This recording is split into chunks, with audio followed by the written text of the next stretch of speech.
Hi, and welcome to the Baby to Sleep top tips on the 4 months sleep regression. So, the regression. If you're about to become a parent, if you've just become a parent, if you've got a baby already, you will have all heard of the 4 month sleep regression. It is the one that seems to put the fear of God in everybody, okay? Now, the reason I'm saying this is actually a great way to change your mentality on this is to really understand what it is. So what is a sleep regression? Okay, first off, let's take the word regression out of it and say it's brain development.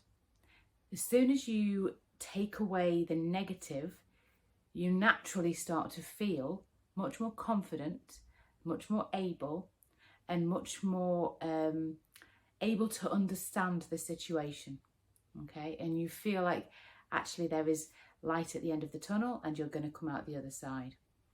So the 4 month development, 4 month brain development, let's talk about it like that. It's much more positive and it takes that really negative, I'm dreading it feeling away from it, okay? So let's explain what it is, because it does affect sleep. I'm not going to say that it doesn't. And it's completely and utterly normal that it will affect sleep because they're going through the biggest development probably of their entire life, where they've gone from survival instinct of eat, sleep, poo, survive, to starting to notice much more around them. Their vision's changing.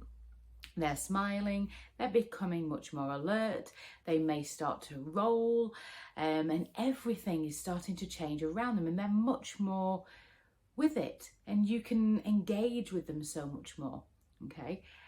Their brain is then going into meltdown, it's going into a complete overdrive. It's basically having an upgrade, okay? And you've got all these new neural pathways that are being created. It's utterly incredible, okay? And it needs to happen for the sleep to mature. So when you think of what's going on in your baby's brain, it's basically having a complete rewire and it's having an upgrade.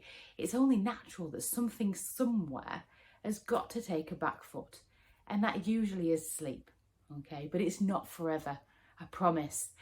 Sleep regression, the 4 month one, tends to get a lot of slack. You know, people start to say, oh, we're still in the 4 month sleep regression 6 months later. You're not. That brain has been developed.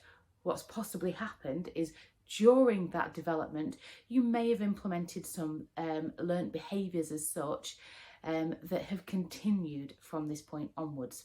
Okay, so what's actually happening? Let me explain the sleep side of things.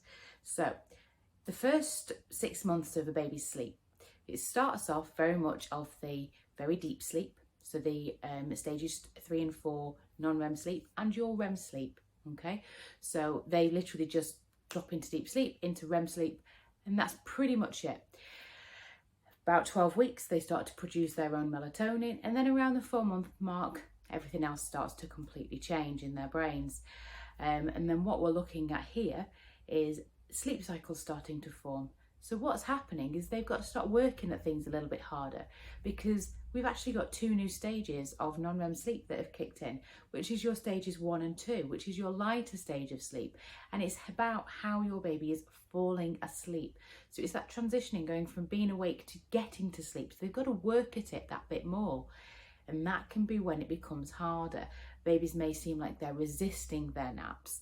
You might not have seen their early cues as such because they're, much more switched on. And they may, if that's the case and their cortisol levels are a little bit higher, they're really going to struggle to actually go from being awake to getting to sleep. And as soon as you start to realise that this can be what's going on, you start going, okay, well, maybe I need to help you a little bit more. If you don't know what's happening, your natural instinct is go, I want to get through this, I'm just going to feed you, if that's what it is that you're going to use, or rocking, or whatever it might be. I just need you to get to sleep, so I'm going to do this. And you go, oh, it works. And you do it again, and you do it again. And what's actually happening is, while this brain is going through this development, all these new neural pathways are being created. And this is the bit where I'd say about the learnt element of things.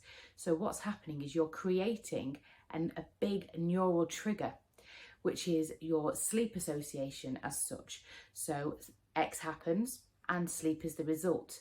And they connect the two, and it becomes quite a strong neural trigger. And this is the thing where you can get stuck as such in something. So sleep could have been okay till 3 months, and then suddenly this all happens, and suddenly everything's completely all over the place, and you've ended up with this feed to sleep that you never had before, or rock to sleep that you never had before, and you can't find a way out of it. And it's more to do with the fact that actually you've just created this trigger. So a good thing to do is actually have multiple triggers when you're going through this stage, rather than having a one strong trigger. Even if you do something 50% of the time, if the other 50% of the time you're doing other things, that's also going to help as well, whether that be pram walks or sling naps or rocking sometimes feeding, and you can mix things up. That's going to really help as well when you're ready to make that transition to saying, no, we're going to stop doing X, because you've already got different triggers there as well, and they're more diluted. So this is what's happening during the 4-month sleep regression.